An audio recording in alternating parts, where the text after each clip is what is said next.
This video is sponsored by Ram Ram Group of Companies. तारीख 15 फरवरी साल 2015, जगह Saharanpur Uttar Pradesh.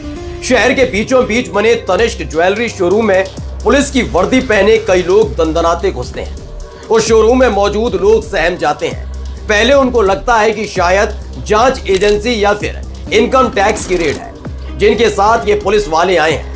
Police की भारी भरकम मौजूदगी ग्राहकों को परेशानी में डाल देती है, लेकिन कोई कुछ समझ पाता उससे पहले ही शोरूम में घुसे वो पुलिस वाले अपने काम में लग जाते हैं। एक नहीं, दो नहीं, पूरे 10 करोड़ रुपए लूट लिए जाते हैं। जैसी ये खबर पुलिस को मिलती है, उनके हाथ पांव फूल जाते हैं। फौरन ही डकैती की वारदात को अंजाम देने वाले गुर्गों की घेराबंदी शुरू होती है।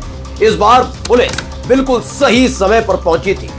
डकैती करने वाले पुलिस के घेरे में आ गए थे, लेकिन तभी उस गैंग के सरगना डकैती में लूटे गए पैसों को हवा में उड़ाना शुरू कर देते हैं। दिन दहाड़े पैसों की बरसात होते देख लोगों की भीड़ जमा हो गई। बेतहाशा भीड़ पैसों को लूटने में जुट गई और इस तरह से वो पूरा का पूरा गैंग पुलिस के हाथ से निकल गया।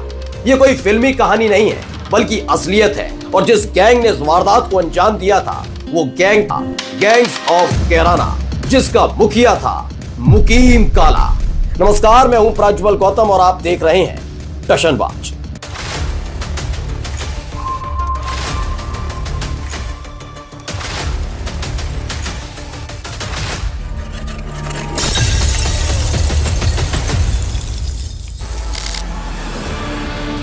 साल 2008 में 16 साल का एक लड़का, लेकिन संगत ऐसी कि अपराध की दुनिया में उसके कदम बढ़ते गए और एक दिन वो ऐसे मुकाम पर पहुंच गया कि पश्चिमी यूपी से लेकर कई राज्यों में उसके नाम की तूती बोलने लगी। टशन इतना कि अपना नाम मुकीम काला बताता था। 16 साल में एक छोटे मोटे अपराध की वजह से जेल गया तो मानो बस जेल से बाहर आकर डॉन बनने का ख्वाब देखने लगा। उम्र कच्ची थी और अपराध भी छोटा, तो कानून के हिसाब से उसे ज्यादा दिन जेल में नहीं रखा जा सका। और फिर जेल से बाहर आने के बाद उसने कई वारदातों को अंजाम देना शुरू कर दिया। साल 2010 मुकीम काला के पहले अपराध को लोगों ने हल्के में लिया था। ऐसा लगा था छोटी उम्र में शायद बह गया हो, लेकिन उसके अंदर कोई झांक कर देख नहीं पाया कि वो उत्तर प्रदेश में कितना बड़ा खौफ का पर्याय बनने जा रहा है। दरअसल 19 साल की उम्र में वो पानीपत चला गया, जहां मजदूरी करने लगा। एक ठेकेदार को उस पर दया आ गई। फिर क्या, मुकीम काला को अपने यहां मजदूरी का काम दे दिया। लेकिन दिन रात मुकीम काला अपने ही मालिक को लूटने का प्लान बनाता रहा। वो इतना तो समझ गया था कि किसी भी अपराध को अकेले अंजाम देना इतना आसान नहीं है, तो उसने वहीं अपना एक दोस्त बनाया और उसका साथ लेकर अपने ही मालिक के 19 लाख रुपए लूट लिए और फायरिंग करके भाग गया। लेकिन ये फरारी ज्यादा दिन तक चल नहीं पाई और पुलिस ने उसे गिरफ्तार कर करनाल जेल में बंद कर दिया। ये जेल मुकीम काला के लिए अपराध की दुनिया में मजबूत कदम रखने की नींव साबित हुई। वजह थी करनाल के इस जेल में बंद पश्चिम यूपी का सबसे बड़ा और खूंखार गैंगस्टर मुस्तफा बंद था, जिसकी दहशत उन दिनों पश्चिम यूपी से लेकर उत्तराखंड, हरियाणा, पंजाब तक थी। मुकीम काला ने मुस्तफा से अपनी दोस्ती बढ़ाई और देखते ही देखते मुस्तफा इतने करीब आ गया कि कग्गा गैंग का सबसे मजबूत शूटर बन गया। इसी बीच जेल से बाहर आया तो सहारनपुर और पानीपत में मुकीम काला का दखल बढ़ता चला गया। एक के बाद एक लूट की वारदात और डकैती की घटनाओं में मुकीम काला का नाम आता रहा और इस तरह मुकीम काला पानीपत का मोस्ट वांटेड बन गया।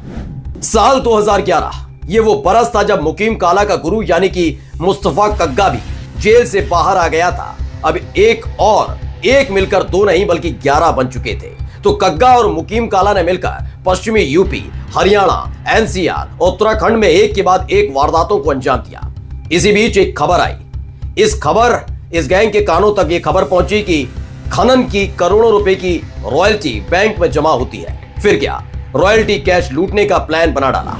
अक्टूबर 2011 में मुस्तफा कग्गा और मुकीम काला ने मिलकर सहारनपुर में बेहट में रॉयल्टी कैश लूटने की कोशिश की।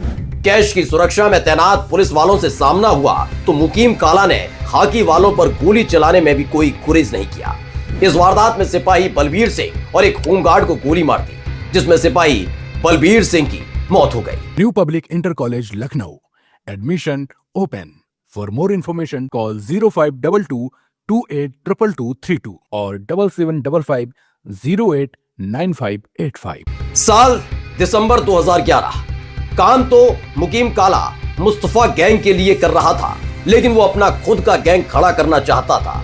उसका ये ख्वाब तब पूरा हो गया जब साल 2011 में पुलिस ने मुस्तफा कग्गा को घेर लिया।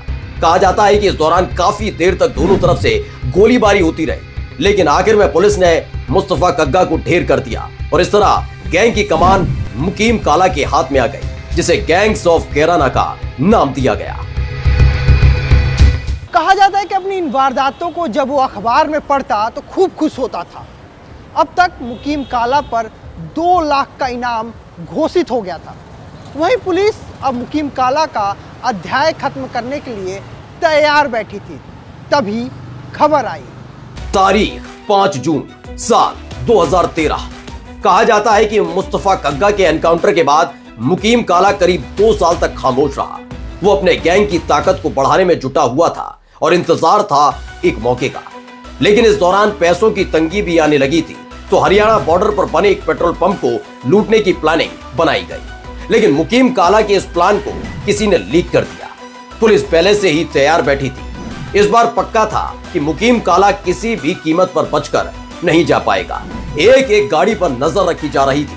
तभी एक कार पर पुलिस वालों की नजर पड़ी, जिसमें मुकीम काला अपने शूटर साबिर के साथ आता दिखा। पुलिस ने उस कार को घेर लिया।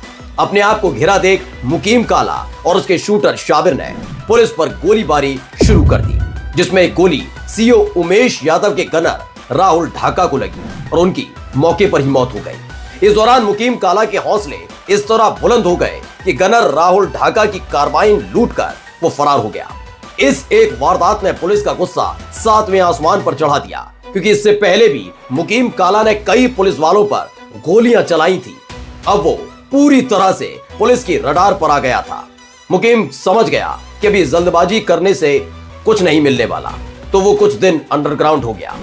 लेकिन 2 बरस बाद यानी 2015 में तनिष्क शोरूम में डकैती और पुलिस गिरफ्त से बचने के लिए डकैती के पैसों को लुटाने वाली घटना ने पूरे प्रदेश को हिलाकर रख दिया था। मुकीम काला के इस गिरोह में करीब 17 शार्प शूटर थे, जिसमें शकील इस गैंग का सबसे खतरनाक शार्प शूटर था और वो मुकीम काला का सबसे खास था।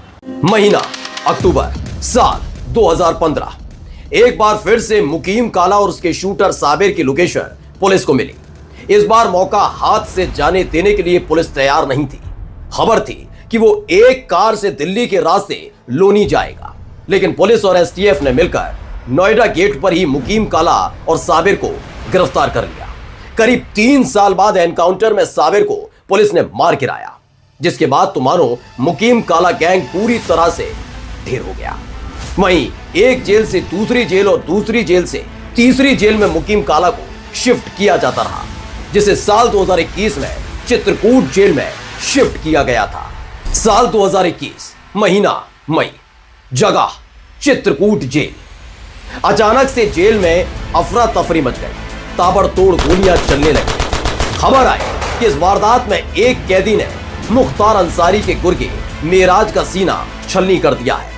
जेल प्रशासन को समझ पाता कि फिर एक बार फिर से गोलीबारी होने लगी। इस बार मुकीम काला पर गोलियों की बौछार हुई।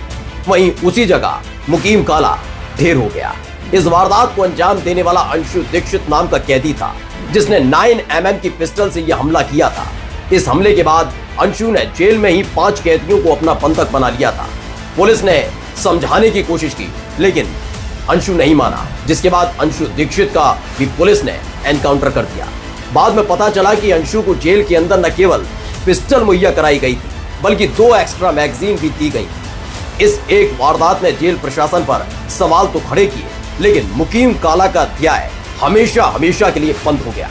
अगले हफ्ते फिर होंगे हाजिर किसी और टशनबाज के किस्सों के साथ। तब तक के लिए नमस्कार। New Public Inter College, Lucknow. Admission open. For more information, call 0522 282232 or 7755 089585.